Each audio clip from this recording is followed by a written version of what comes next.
Morning students, हम जो है फ्रेंडली माइक्रोऑर्गेनिज्म के बारे में स्टडी कर रहे थे and today our topic is increasing soil fertility. The blue green algae can fix the atmospheric nitrogen as nitrogen compounds in the soil. कि ब्लू ग्रीन एल्गी जो है वो एटमॉस्फेरिक नाइट्रोजन को नाइट्रोजन कंपाउंड्स के अंदर कन्वर्ट कर देती है और ये नाइट्रोजन कंपाउंड्स किसके अंदर चले जाते हैं? सोयल के अंदर। अब प्लांट्स जो हैं बेटा वो नाइट्रोजन को डायरेक्ट एब्जॉर्ब नहीं करते हैं, वो नाइट्रोजन को नाइट्रेट्स के फॉर्म में एब्जॉर्ब करते हैं और वो नाइट्रेट्स कहाँ से लेते हैं? सोयल से। ठीक है। Symbiotic bacteria living in the root nodules of the leguminous plants absorb atmospheric nitrogen and convert it into nitrogen compound।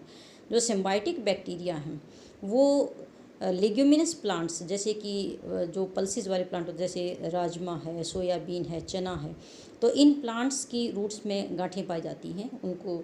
ठीक है, उनको रूट नोड्यूल्स बोलते हैं। तो जो सिम्बायोटिक बैक्टीरिया हैं वो रूट नोड्यूल्स में पाए जाते हैं और वो भी जो है एटमॉस्फेरिक नाइट्रोजन को जो है नाइट्रोजनस कंपाउंड्स के अंदर कन्वर्ट कर देंगे। नाइट्रोजनस कंपाउंड्स किस में चले जाएंगे? सोयल के अंदर चले जाएंगे। तो इस तरह से आपने देखा कि ये जो माइक्रो ऑर्गेनिज्म हैं वो नाइट्रोजन को किस में कन्वर्ट कर रहे हैं? नाइट्रोजन कंपाउंड्स के अंदर, नाइट्रोजनस कंपाउंड्स के अंदर, और यानी कि नाइट्रेट्स के अंदर कन्वर्ट कर रहे हैं। ठीक है, तो इससे सॉइल की फर्टिलिटी जो है वो बढ़ जाती है और सॉइल के अंदर जो है सॉइल की प्रोडक्टिविटी जो है वो बढ़ जाएगी, यानी सॉइल के अंदर क्रॉप प्रोडक्शन जो है वो अच्छा होगा। Now our next topic is in cleansing the environment.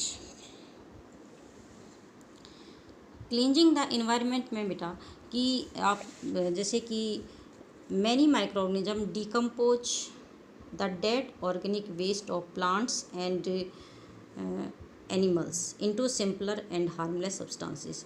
कि जो माइक्रो ऑर्गेनिज्म हैं ये माइक्रो ऑर्गेनिज्म प्लांट्स और एनिमल्स के जो डेड ऑर्गेनिक वेस्ट होते हैं इनको सिंपलर और हार्मलेस सब्सटेंसेस के अंदर जो है वो कन्वर्ट कर देते हैं। ठीक है, प्लांट्स और एनिमल्स के डेड ऑर्गेनिक वेस्ट को सिंपलर और हार्मलेस सब्सटेंसेस के अंदर कन्वर्ट कर देंगे। Such simpler substances get into the soil. अब ये जो सिंपलर जो सब्सटेंसेस हैं वो सोयल के अंदर जो है वो मिक्स हो जाते हैं and used by other plants. और ये किसके द्वारा यूज किए जाएंगे? प्लांट्स के द्वारा यूज किए जाएंगे। Thus micro organism act as the cleansing agent of the nature. तो इस तरह से माइक्रो ऑर्गेनिज्म जो है वो नेचर को क्लीन करने में जो है वो एक एजेंट का काम करते हैं, एक एजेंट के रूप में काम करते हैं। Anaerobic bacteria degrade the animal dung into biogas and the left over slurry can be used as a manure. जो एनएरोबिक बैक्टीरिया होते हैं, एक तो होते हैं एरोबिक बैक्टीरिया और एक होता है एनएरोबिक बैक्टीरिया। एनएरोबिक बैक्टीरिया जो है वो एयर की एब्सेंस में जो है उनके अंदर रेस्पिरेशन होता है। ठीक है, तो जो एनएरोबिक बैक्टीरिया हैं वो डिग्रेड द एनिमल डंग। ये एनिमल डंग जैसे जो एनिमल्स का जो गोबर वगैरह होता है उसको किस में कन्वर्ट कर देंगे? बायोगैस के अंदर कन्वर्ट कर देते हैं। And the left over salary, और उसका जो पीछे जो मतलब जो सॉलिड पार्ट बचता है, मतलब एनिमल डंग जो है उसको किस में कन्वर्ट कर दिया? गैस के अंदर कन्वर्ट कर दिया। तो जो पीछे जो सॉलिड पार्ट बचता है उस सॉलिड पार्ट को जो है वो मैन्योर के रूप में यूज किया जाता है। तो इस तरह से ये मतलब हमारे इन्वायरमेंट को जो है वो क्लीन करने में हेल्प करते हैं।